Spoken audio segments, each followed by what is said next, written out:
Bharatiya Janata party की 2 दिवसीय कार्यशाला का आयोजन सोलन जिला के बद्दी में आज और कल अर्थात 5 और 6 नवंबर को संपन्न होने जा रहा है, जिसमें प्रदेश के प्रभारी श्रीकांत शर्मा जी, सह प्रभारी संजय टंडन जी, नेता प्रतिपक्ष श्री जयराम ठाकुर जी, संगठन महामंत्री श्री सिद्धार्थन जी और मैं स्वयं इस प्रकार प्रदेश के हमारे श्रेष्ठ कार्यकर्ताओं का अलग अलग सेशन के माध्यम से वर्ग होगा। पहला वर्ग युवा मोर्चा, महिला मोर्चा, किसान मोर्चा, अनुसूचित मोर्चा, ट्राइबल मोर्चा, अल्पसंख्यक मोर्चा, इस प्रकार जो हमारे 7 मोर्चे हैं, उन मोर्चों को चाक चौबंद करते हुए समाज के प्रत्येक वर्ग में भारतीय जनता पार्टी हमारा विचार उसका विस्तार करने की योजना को लेकर हमारा पहला सेशन संपन्न होगा। दूसरे सेशन में प्रदेश के समस्त पदाधिकारी, अध्यक्ष, उपाध्यक्ष से लेकर के मीडिया, सह मीडिया, सोशल मीडिया, आईटी, ये सभी लोगों का एक बड़ा प्रशिक्षण वर्ग होगा। आने वाले समय में पार्टी को किस तरह से और चुनाव के लिए पूरी तरह चाक चौबंद किया जाए। और अगले कल 6 तारीख को हमारे अलग अलग जो प्रकोष्ठ हैं, जो विभिन्न प्रकार के वर्गों में समाज में काम करने के लिए बनाए गए हैं, उन सभी प्रकोष्ठों का एक विशिष्ट वर्ग होगा।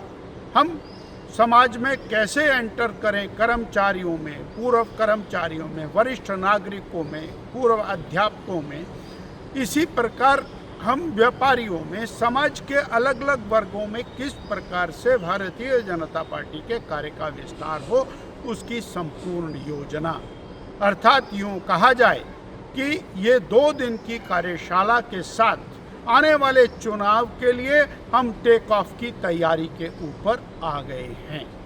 हमारा बूथ लेवल से लेकर प्रदेश स्तर का संगठन वो पूरी तरह से चाक चौबंद हो चुका है। और ये यूं कि 3 साल पहले झूठ, फरेब और धोखे का एक आवरण ओढ़कर सत्ता में कांग्रेस पार्टी आई और 3 साल से उन्होंने बेरोजगार युवकों को, हमारी बहनों को, माताओं बुरी तरह से त्रस्त किया, ठगा। वो बेरोजगार युवा जिसको 1 लाख सरकारी नौकरी देने का वायदा, गारंटी इन्होंने पहली कैबिनेट में की थी, 5 लाख रोजगार देने की बात की थी, आज एक भी व्यक्ति को रोजगार नहीं मिला। 1.5 लाख पदों को समाप्त इन्होंने सरकारी क्षेत्रों में किया है और उसका कीर्तिमान स्थापित किया। संस्थानों को बंद करने का काम इस सरकार ने खूब जोर से किया, यानी रोजगार के अवसरों को पूरी तरह से समाप्त किया। 28 लाख बहनें आज भी 1500 रुपया महीना की इंतजार कर रही, यानी लगभग 50,000 रुपया एक बहन के ऊपर, बहन का कर्ज सरकार के ऊपर चढ़ गया है। इसी प्रकार से किसानों के साथ इन्होंने धोखा किया।